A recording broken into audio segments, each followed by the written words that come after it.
नमस्कार दोस्तों, राधे राधे।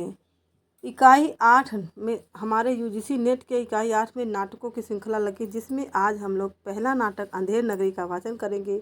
उसके बाद धीरे धीरे हम मूल प्रतियों को पढ़ते हुए अपनी तैयारी को आगे बढ़ाएंगे। आप सबको पता है कि आजकल प्रश्न बहुत डीपली पूछने लगे हैं यूजीसी नेट में, तो इसलिए हम लोगों ने सोचा कि चलिए हम लोग अब मूल प्रतियों को पढ़ना शुरू करते हैं। तो इसमें हमारा पहला यह अंधेर नगरी नाटक आज हम शुरू कर रहे हैं, जो भारतेंदु हरिश्चंद्र जी द्वारा रचित नाटक है। यह नाटक भारतेंदु हरिश्चंद्र जी ने सन 1981 में एक ही रात में लिखा था। ऐसा इसके बारे में आप सबको पता ही होगा। तो चलिए देर न करते हुए हम लोग शुरू करते हैं। प्रथम दृश्य बाह्य प्रांत। महंत जी 2 चेलों के साथ गाते हुए आते हैं। सब राम भजो राम भजो, राम भजो भाई, राम के भजे से गनिका तर गई, राम के भजे से गिद्ध गति पाई। राम के नाम से काम बने सब, राम के भजन बिनु सबहि नशाई। राम के नाम से दोनों नयन बिनु, सूरदास भय कवि कुल राय। राम के नाम से घास जंगल की, तुलसीदास भय भज रघुराई। महंत बच्चा नारायण दास। यह नगर तो दूर से बहुत बड़ा सुंदर दिखलाई पड़ता है।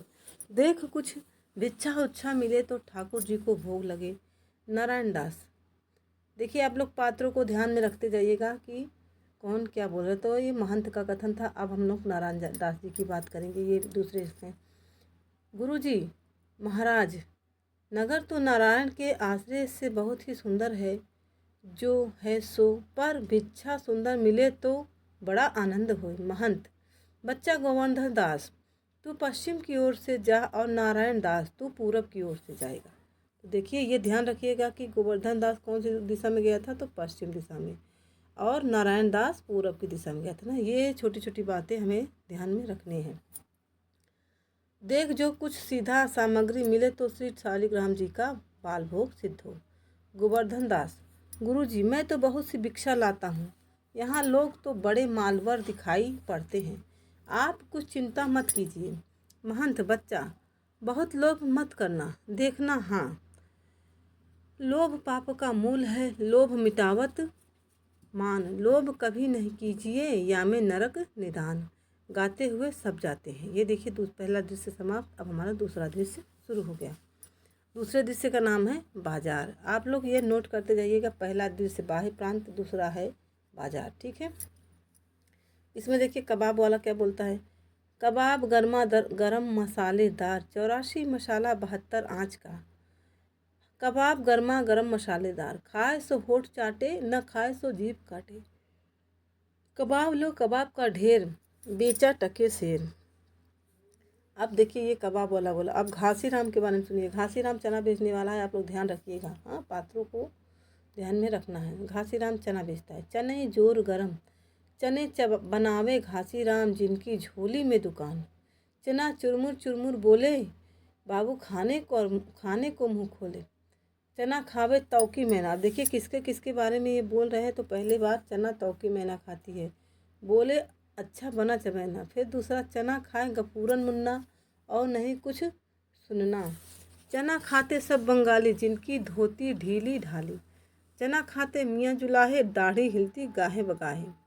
चना हाकिम सब जो खाते, सब पर दूना टिकस लगाते। चने जोर गरम टके शेर। तो चना भी टके शेर यहाँ मिले। नारंगी वाले के बारे में देखिए। नारंगी ले नारंगी, सिलहट की नारंगी, बुटवल की नारंगी। देखिए कहाँ कहाँ का जिक्र किया गया है, ये भी हमें ध्यान रखना है। अगर यही क्रम दे देगा कि कौन सा नहीं दिया था, तो फिर हम लोग नहीं ध्यान रहेगा अगर, तो फिर गड़बड़ हो जाएगा। देखिए पहले है सिलहट की नारंगी, फिर बुटवल की नारंगी, फिर राम बाग की नारंगी, फिर आनंद बाग की नारंगी, है ना। सिलहट की नारंगी, बुटवल की नारंगी, राम बाग की और आनंद बाग की। भाई नींबू से नारंगी, मैं तो पी के संग रंग न रंगी, है ना, पिए के रंग न रंगी। मैं तो भूली लेकर संगी, नारंगी ले नारंगी। कमला नींबू मीठा नींबू, रंग तरा संग तरा, रंग तरा संग तरा। दोनों हाथों लो, नहीं तो पीछे हाथ ही मलते रहोगे, नारंगी ले नारंगी टके से नारंगी। अब हलवाई की बारी आई। हलवाई क्या क्या बेच रहा है देखिए। जलेबियाँ गर्मा गर्म ले, सेव इमरती, लड्डू गुलाब जामुन, खुरमा बूंदिया बर्फ़ी, समोसा पेड़ा कचौड़ी दाल मोठ, पकौड़ी घेवर गुपचुप हलवा ले हलवा मोहन भोग, मोहनदार कचौड़ी कचाका हलवा नरम, मोहनदार कचौड़ी कचाका हलवा नरम, चभाका घी में गरक चीनी में तरातर चाशनी में चबा चबले भूरे का लड्डू, जो खाए सो भी पछताए जो न खाए सो भी पछताए। रेवड़ी कड़ाका पापड़ पड़ाका, है ना, रेवड़ी कड़ाका पापड़ पड़ाका ऐसी जात हलवाई जिनके 36 कौम है भाई। जैसे कलकत्ते के बिल्सन मंदिर के भीतरिए वैसे अंधेर नगर के हम सब समान ताजा, खाजा ले खाजा तके शेर खाजा। अब देखिए कुंजड़िन कौन है, सब्जी बेचने वाली, ठीक है दोस्तों। ले धनिया मेथी सोवा पालक चौराई, ले धनिया मेथी सोवा पालक चौराई, बथुआ करेमू नोनिया कुल्फ़ा कसारी, चना सरसों का साग, मरसा ले बैगन लौका कोहड़ा आलू अरुई भंडा, निनुआ सूरन राम तुरई तुरई मुरई ले आदि, मिर्चा लहसुन प्याज टिकोरा ले फालसा खिरनी आम अमरूद नीबुआ मटर हो रहा। जैसे काजी वैसे पाजे रैयत राजी टके शेर भाजी। तो आप लोग ये ध्यान देते जाइएगा कि कौन कौन आ रहा है किसके किसके बाद, ठीक है। ले हिंदुस्तान का मेवा फूट और बैर, मुगल देखिए अब इतना हो गया। अब ये मुगल वाला, मुगल के बारे में ध्यान रखना, मुगल क्या क्या बेच रहा है। बादाम पिस्ते अखरोट अनार बिही दाना मुनक्का किशमिश अंजीर आज आबजोश आलू बुखारा चिलगोज़ा सेव नाशपाती। बिही मतलब क्या होता है आपको पता है? बिही मतलब होता है अमरूद, ठीक है दोस्तों। बिही सरदा अंगूर का पिटारी, हमारा ऐसा मुल्क जिसमें अंग्रेज का भी दांत खट्टा हो गया, नाहक को रुपया खराब किया, हिंदुस्तान का आदमी लक लक लक लक, हमारे यहाँ का आदमी बम्बुक बम्बुक, लो सब मेवा टके सिर। अब देखिए पाचक वाला आ गया, कौन आ गया इसके बाद पाचक वाला, ठीक है। आप ध्यान देते जाइए कि किस पात्र के बाद कौन किसकी एंट्री हो रही, कौन कौन आ रहा है। चूरन अमल वेद का भारे जिसको खाते कृष्ण मुरारी, मेरा पाचक है पचलोना जिसको खाता श्याम सलोना। चूरन बना मसालेदार जिसमें खट्टे की बहार, मेरा चूरन जो कोई खाए मुझको छोड़ कहीं नहीं जाए। हिंदू चूरन इस नाम का विलायत पूरन इसका काम, चूरन जब से हिंदू में आया इसका धन बल सभी घटाए। चूरन ऐसा हट्टा खट्टा चूरन चला डाल की मंडी, इसको खाएंगी सब रंडी।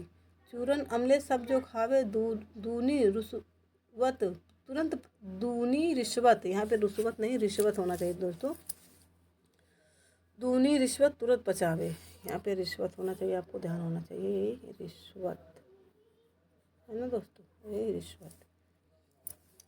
चूरन नाटक वाले खाते इसकी नकल पचा कर लाते, चूरन सभी महाजन खाते जिससे जमा हजम कर जाते। चूरन खाते लाला लोग जिसको अकिल अजीरन रोग, चूरन खावे एडिटर जात। देखिए कौन कौन खा रहा है, ध्यान देखिएगा हाँ, ध्यान देते जाइएगा। अजीरन रोग कौन कौन खाते, लाला खाते हैं, एडिटर जात जिसके पेट पचे नहीं बात, चूरन साहब लोग जो खाता सारा हिंद हजम कर जाता। चूरन पुलिस वाले खाते सब कानून हजम कर जाते, ले चूरन का ढेर बेचा टके शेर, ये भी टके शेर बेचा। अब मछली वाली की बात है कि मछली वाली क्या क्या बेचती है। मछली ले मछली मछरिया 1 टके के बिकाए, लाख टका के बाला जोबन गाहक सब ललचाए। नैन मछरिया रूप जाल में देखत ही फंस जाए, बिन पानी मछली सो बिरहिया मिले बिना अकुलाए। ये हो गई मछली वाली। अब देखिए ब्राह्मण आया, जात वाला है ना, जाति वाला ब्राह्मण। जात ले जात टके शेर जात, 1 टका दो हम अभी अपनी जात बेचते हैं, टके के वास्ते ब्राह्मण से धोबी हो जाएं और धोबी को ब्राह्मण कर दें।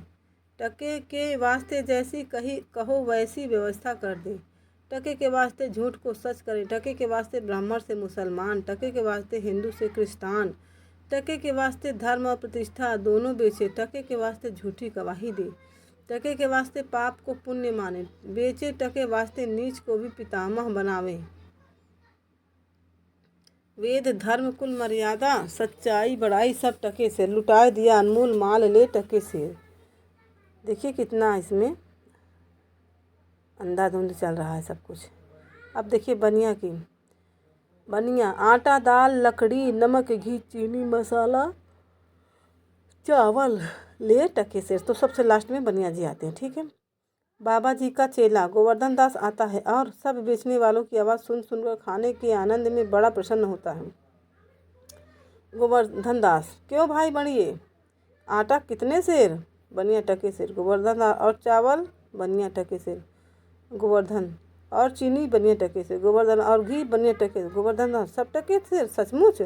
बनिया, हाँ महाराज, क्या झूठ बोलूँगा। गोवर्धन दास कुंजड़ी के पास जाकर, क्यों भाई, भाजी क्या भाव? कुंजड़ी, बाबा जी टके सेर। निबुआ मुरई धनिया मिर्चा साग सब टके सेर। गोवर्धन दास, सब भाजी टके सेर? वाह वाह, बड़ा आनंद है, यहाँ सभी चीज़ टके सेर। हलवाई के पास जाकर, क्यों भाई हलवाई, मिठाई कितने सेर? हलवाई, बाबा जी लड़ुआ जलेबी गुलाब जामुन खाजा सब टके सेर। गोवर्धन दास, वाह वाह, बड़ा आनंद है, क्यों बच्चा, मुझसे मस्करी तो नहीं करता, सचमुच सब टके सेर? हलवाई, हाँ बाबा जी, सचमुच सब टके सेर। इस नगरी की चाल यही है, यहाँ सब चीज़ टके सेर बिकती है। गोवर्धन दास, क्यों बच्चा, इस नगर का नाम क्या है? हलवाई, अंधेर नगरी। गोवर्धन दास, और राजा का नाम? हलवाई, चौपट राजा। गोवर्धन दास, वाह वाह, अंधेर नगरी चौपट राजा, टका सेर भाजी टका सेर खाजा, यही गाता है और आनंद से बिगुल बजाता है।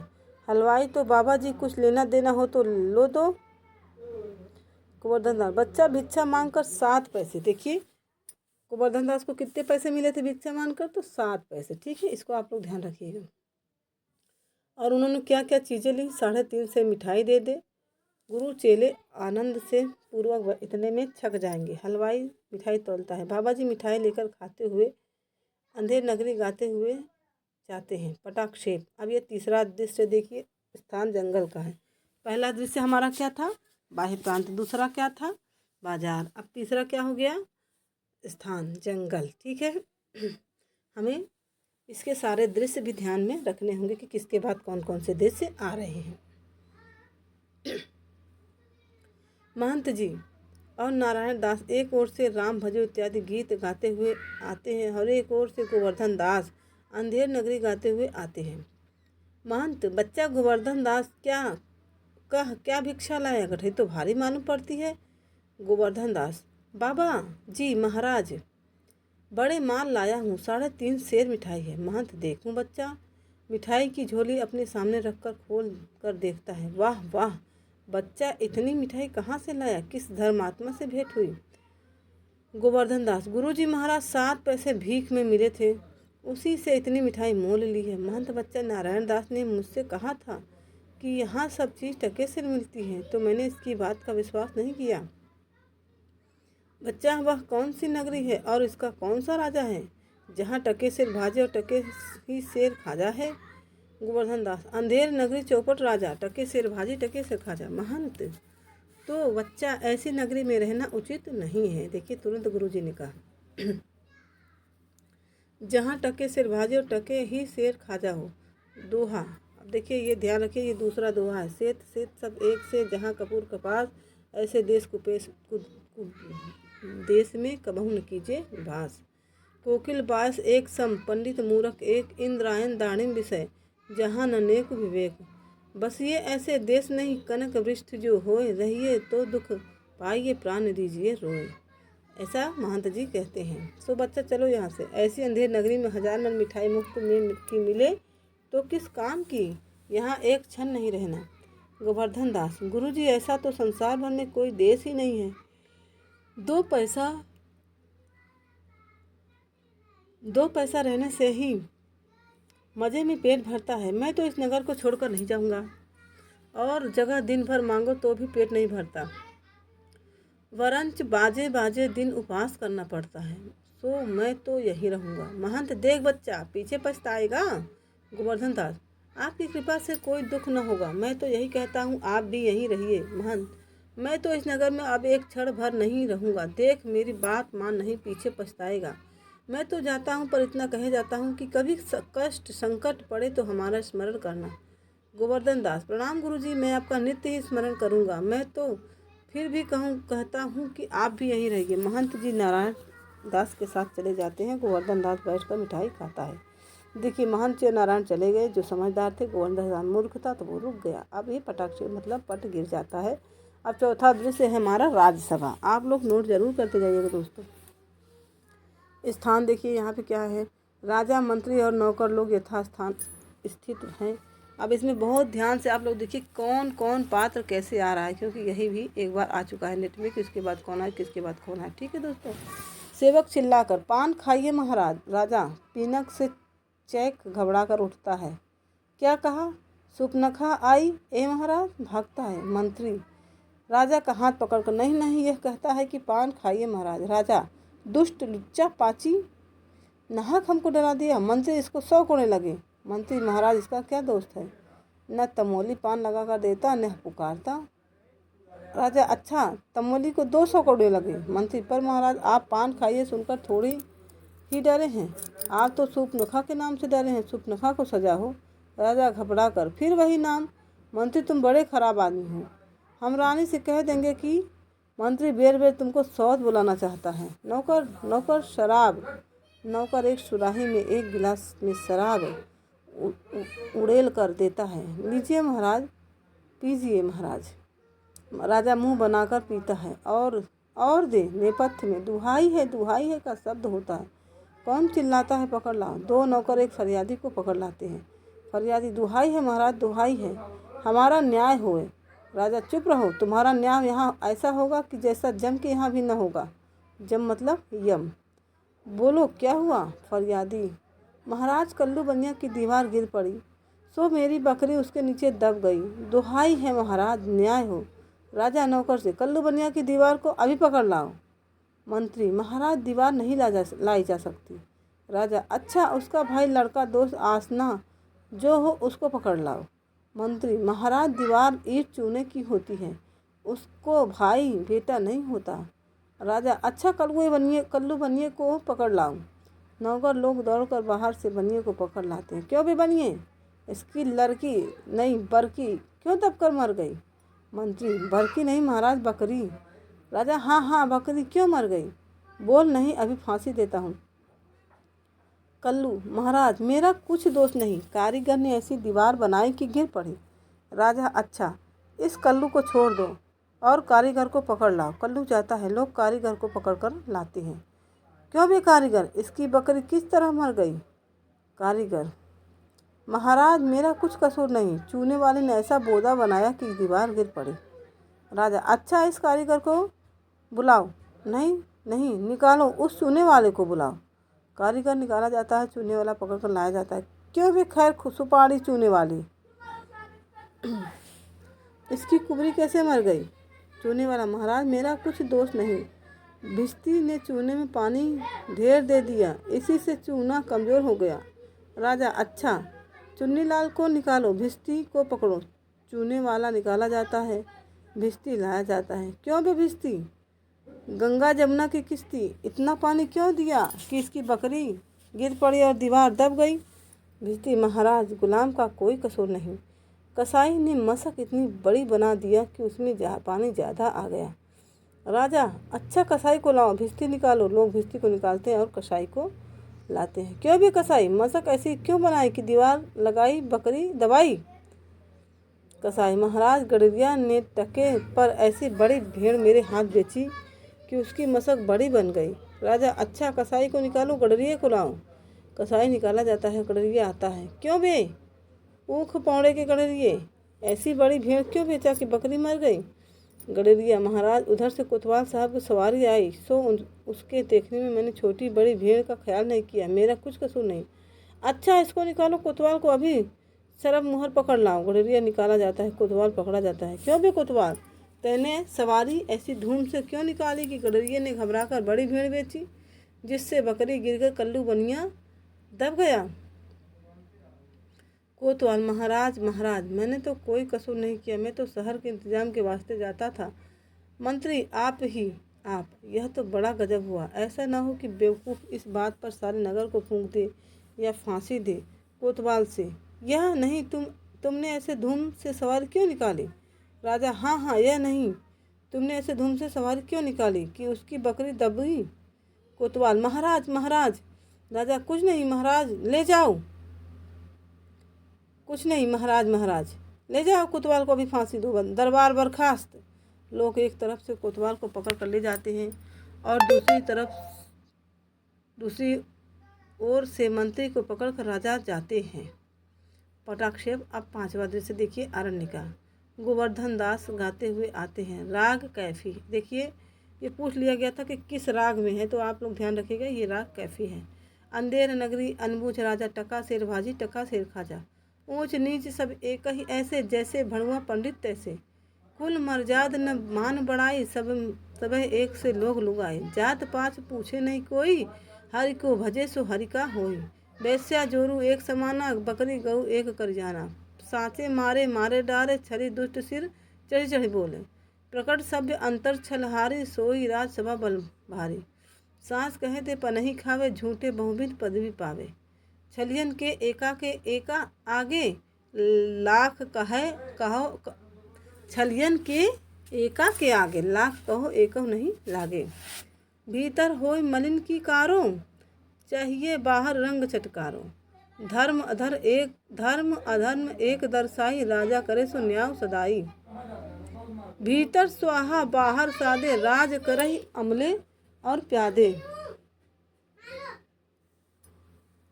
अंधाधुंध मचो सब देशा, मानव राजा रहत विदेशा। गो द्विज श्रुति आदर नहीं होई, मानव नृपत विधर्मी कोई। ऊंच नीच सब एक ही सारा, मानव ब्रह्म ज्ञान विस्तारा। देर नगरी अनबुझ राजा, टका शेर भाजी टका शेर खाजा। बैठ कर मिठाई खाता है। गुरुजी ने हमको नहा के यहाँ रहने को मना किया था। माना कि देश बहुत बुरा है, पर अपना क्या, अपने किसी राजकाज में थोड़े हैं कि कुछ डर है। रोज मिठाई चावना, मज़े में आनंद से राम भजन करना। मिठाई खाता है। 4 प्यादे 4 ओर से आकर उसको पकड़ लेते हैं। पहला प्यादा, चल बे, बहुत मिठाई खाकर मोटाया है, आज पूरी हो गई। दूसरा प्यादा, बाबा जी चलिए, नमो नारायण कीजिए। गोवर्धन दास घबरा कर, हे आफत कहाँ से आई? अरे भाई, मैंने तुम्हारा क्या बिगाड़ा है जो मुझको पकड़ते हो? पहला प्यादा, आपने बिगाड़ा है या बनाया है, इससे क्या मतलब। अब चलिए फांसी चढ़िए। गोवर्धन दास, फांसी? अरे बाप रे बाप, फांसी? मैंने किसकी जमा लूटी है कि मुझको फांसी? मैंने किसके प्राण मारे कि मुझको फांसी? दूसरा प्यादा, आप बड़े मोटे हैं, इस वास्ते फांसी होती है। गोवर्धन दास, मोटे होने से फांसी? यह कहाँ का न्याय है? अरे हंसी फकीरों से नहीं करनी होती। पहला प्यादा, जब सूली चढ़ लीजिएगा तब मालूम होगा कि हंसी है कि सच। सीधी राह से चलते हो कि घसीट कर ले चले। गोवर्धन दास, अरे बाबा, क्यों बेकसूर का प्राण मारते हो? भगवान के यहाँ क्या जवाब दोगे? पहला प्यादा, भगवान को जवाब राजा देगा, हमको क्या मतलब, हम तो हुक्मी बंदे हैं। गोवर्धन दास, तब भी बाबा, बात क्या है कि हम फकीर आदमी को नाहक फांसी देते हो? पहला प्यादा, बात है कि कल कोतवाल को फांसी का हुक्म हुआ था। जब फांसी देने को उसको ले गए तो फांसी का फंदा बड़ा हुआ, क्योंकि कोतवाल साहब दुबले हैं। अब हम लोगों ने महाराज से अर्ज किया, इस पर हुक्म हुआ कि एक मोटा आदमी पकड़कर फांसी दे दूं, क्योंकि बकरी मारने के अपराध में किसी न किसी की सज़ा होनी जरूर है, नहीं तो न्याय न होगा। इसी वास्ते तुमको ले जाते हैं कि कोतवाल के बदले तुमको फांसी दे। गोवर्धन दास, तो क्या और कोई मोटा आदमी इस नगर भर में नहीं मिलता जो मुझ अनाथ फकीर को फांसी देते हो? पहला प्यादा, इसमें 2 बात है। एक तो नगर भर में राजा के न्याय के डर से कोई मुटाता ही नहीं। दूसरे, और किसी को पकड़े तो वह ना जाने क्या बात बनावे कि हम ही लोगों के सिर कहीं न घर आए, और फिर इस राज में साधु महात्मा, इन्हीं लोगों की तो दुर्दशा है। इससे तुम्ही को फांसी देंगे। गोवर्धन दास, दुहाई परमेश्वर की, अरे मैं नाहक मारा जाता हूँ। अरे यहाँ बड़ा ही अंधेर है। अरे गुरुजी महाराज का कहा मैंने न माना, उसका फल मुझको भोगना पड़ा। गुरुजी कहाँ हो? आओ मेरे प्राण बचाओ। मैं बेअपराध मारा जाता हूँ। गुरुजी। गोवर्धन दास चिल्लाता है। प्यादे लोग उसको पकड़कर ले जाते हैं। पटाक्षेप मतलब होता है पट गिरता है। अब छठा दृश्य आता है, श्मशान। गोवर्धन दास को पकड़े हुए 4 सिपाहियों का प्रवेश।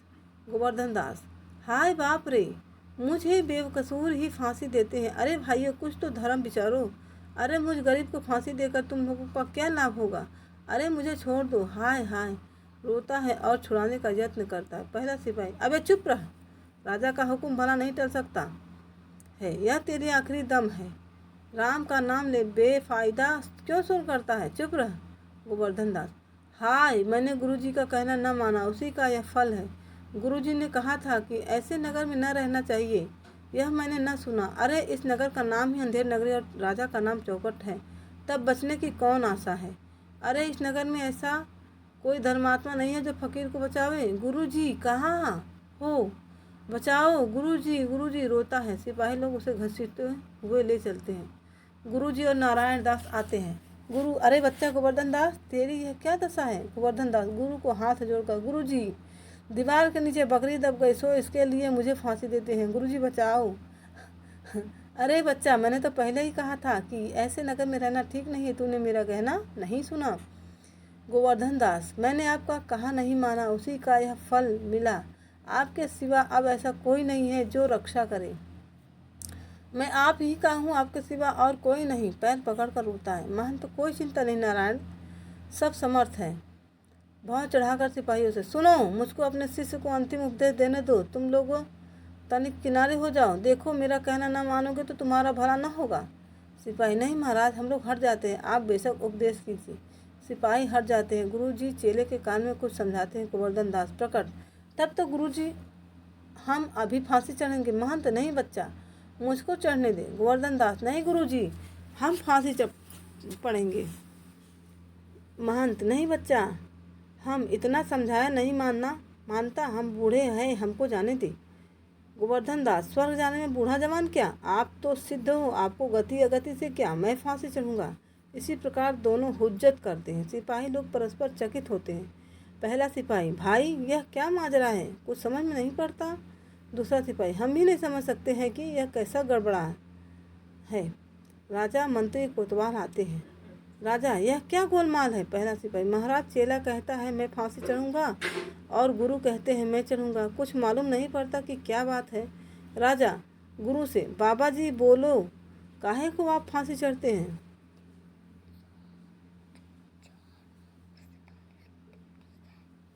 महंत, राजा इस समय ऐसा शायद है कि जो मरेगा सीधा वैकुंठ जाएगा। मंत्री, तब तो हम ही फांसी चढ़ेंगे। गोवर्धन दास, हमको तो हुक्म है। कोतवाल, हम लटकेंगे, हमारे सबब तो दीवार गिरी। राजा, चुप रहो सब लोग, राजा के अछत और कौन वैकुंठ जा सकता है, हमको फांसी चढ़ाओ जल्दी जल्दी। महंत, जहाँ न धर्म न बुद्धि नहीं नीति न सुजन समाज, जहाँ न धर्म न बुद्धि नहीं नीति न सुजन समाज, ते ऐसे आपो ही नसे जैसे चौपट राज। राजा को लोग टिकटी पर खड़ा करते हैं पटाख से। देखिए किस तरह से अंधेर नगरी चौपट राज का स्वयं ही विनाश हो गया। इसलिए कहते हैं कि अपने से बड़ों की बात सदैव माननी चाहिए और हमें अपने विवेक से ही कार्य करना चाहिए। चलिए दोस्तों, आज का हमारा यह नाटक पूर्ण हुआ। अब हम कल किसी और नाटक के साथ आपके समक्ष उपस्थित होंगे। यदि हमारा यह प्रयास आपको थोड़ा भी अच्छा लगा हो, आपकी परीक्षा में उपयोगी हो, तो कृपया हमारे चैनल को लाइक, सब्सक्राइब और शेयर ज़रूर करें। राधे राधे दोस्तों।